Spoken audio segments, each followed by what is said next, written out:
আমার প্রিয় ক্লাস নাইনের ছাত্রছাত্রীরা, তোমাদের ক্লাস নাইনের খুবই গুরুত্বপূর্ণ একটি বিষয় হলো ইতিহাস। আজ আমি তোমাদের কাছে নিয়ে এসেছি ইতিহাসে ফার্স্ট ইউনিট টেস্টের একটি স্কুলের প্রশ্নপত্র। এর প্রতিটি প্রশ্ন খুবই ইম্পর্টেন্ট, তোমরা অতি অবশ্যই এই প্রশ্নগুলো রেডি করো। এই প্রশ্নপত্রটাই কিন্তু তোমাদের আসবে না, কিন্তু এখান থেকে অনেক প্রশ্নই তোমরা কমন পাবে এবং এই কোয়েশ্চেনগুলো রেডি করলে তোমাদের অনেক রেডি হয়ে যাবে এবং পরীক্ষায় উত্তর করতেও খুবই সুবিধা হবে। আমি তোমাদের বিভিন্ন স্কুলের প্রতিটি বিষয়েরই প্রশ্নপত্র এইভাবে আগেও দিয়েছি, ভবিষ্যতেও দিতে থাকবো। তোমরা লক্ষ্য রেখো, আর তুমি চ্যানেলে নতুন হলে চ্যানেলটি সাবস্ক্রাইব করে নিও।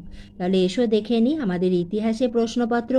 একে দাগে রয়েছে সঠিক উত্তরটি বেছে নিয়ে পুনরায় বাক্যটি লেখো। এখানে মোট 10টি ছোট প্রশ্ন রয়েছে। সেখানে আমাদের যেমন এমসিকিউ রয়েছে, সেখানে শূন্যস্থান পূরণও দেওয়া রয়েছে।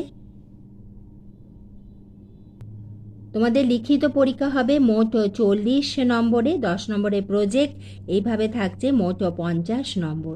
দুয়ের দাগে একটি বাক্যে উত্তর দাও। এখানে অনেক ছোট প্রশ্ন দেওয়া রয়েছে। এখানে এসএকিউ এর প্রশ্ন এগুলি। অ্যাসাইনে থেকে বিপ্লবের সময় ফ্রান্সের দুটি রাজনৈতিক দলের নাম লেখো।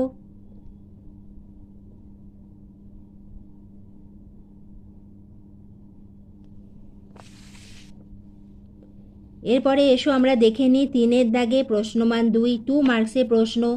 খুব গুরুত্বপূর্ণ প্রশ্ন, বাস্তিল দুর্গে পতনে গুরুত্ব লেখো বা তাৎপর্য লেখো। বিভিন্ন ধরনের প্রশ্ন আসতে পারে, তোমরা এটা রেডি করো। বাস্তিল দুর্গের পতন, এবং এর ওপর তোমরা টিকাটা মুখস্থ করলে এর ওপর যা প্রশ্ন আসবে যে কোনো অ্যান্সার করতে পারবে। পরে প্রশ্নটাও দেখো, টেনিস কোর্টে শপথ বলতে কি বোঝো। এই সকল প্রশ্নই কিন্তু আসবে, এগুলোই এসে থাকে। শত দিবসের রাজত্ব কি, নেপোলিয়ান কবে এবং কেন পর্তুগাল দখল করেন, কোন যুদ্ধকে কেন জাতিসমূহের যুদ্ধ বলা হয়। 4-এর দাগে এরপরে রয়েছে তোমাদের প্রশ্নমান 4 মার্কসের প্রশ্ন। ফরাসি সংবিধান সভার কার্যাবলী সংক্ষেপে লেখো। টিকা লেখতে রয়েছে সন্ত্রাসের শাসন, এবং তারপরে রয়েছে নেপোলিয়নের মস্কো অভিযানের তাৎপর্য লেখো। এই প্রশ্নগুলো রেডি করলে নিশ্চয়ই তোমরা এখান থেকে কমন পাবে। এরপরে রয়েছে 8 মার্কস প্রশ্ন। প্রথম প্রশ্ন, কোর্ট নেপোলিয়ন সম্পর্কে লেখো, এবং তারপরেরটি ফরাসি বিপ্লবের জন্য বুর্ব রাজবংশ কতখানি দায়ী ছিল, ষোড়শ লুই কি বিপ্লব পরিহার করতে পারতেন। তাহলে আজ আমি তোমাদের ইতিহাসের একটি স্কুলের প্রশ্নপত্র তোমাদের দেখালাম। এইভাবে কিন্তু আমি তোমাদের ভিডিও দিতেই থাকবো। তোমরা লক্ষ্য রেখো, আর ভিডিওটি এতটুকু উপকারে এলে একটা লাইক করে দিও।